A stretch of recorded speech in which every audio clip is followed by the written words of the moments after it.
Body and Productions. Yeah, St. Jude.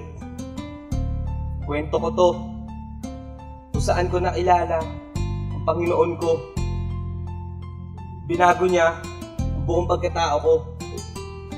Salamat po, Panginoon. Salamat po. Salamat, Panginoon. Binago mo ako ngayon.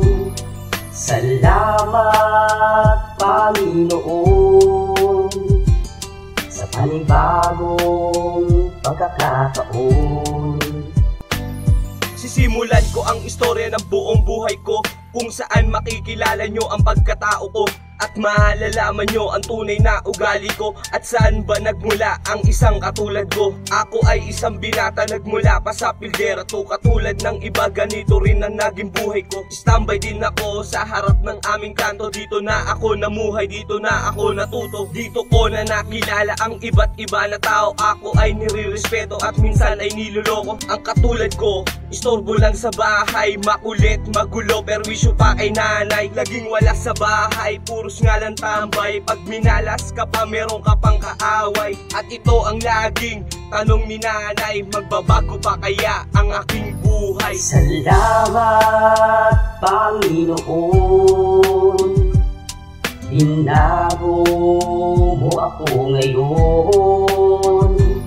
Salamat, Panginoon, sa panibagong pagkakataon.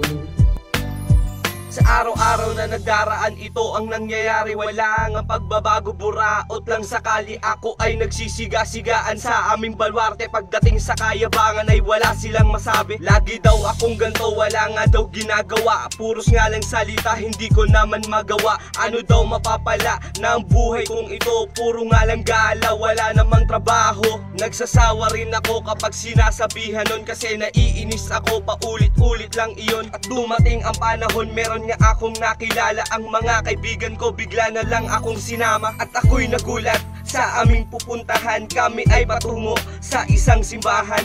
At sa araw na yon, ako'y nahiwagaan.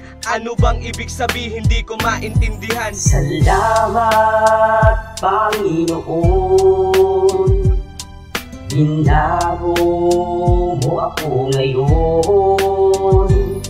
Salamat, Panginoon, sa panibagong pagkakataon.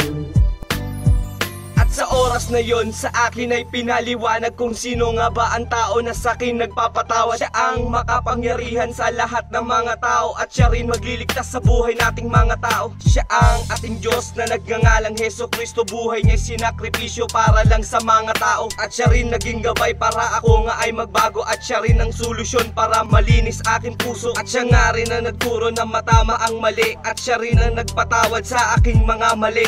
At laking pasasalamat ko sa aking mga magulang sa buhay kung ito, sila nga ay di nagkukulang. At salamat sa lahat ng taong sumuporta, sila nga naging daan upang aking makilala ang Panginoong Diyos na sa akin nakapagbago. Sana ang kwentong ito maging magandang instrumento. Salamat, Panginoon. Binago mo ako ngayon.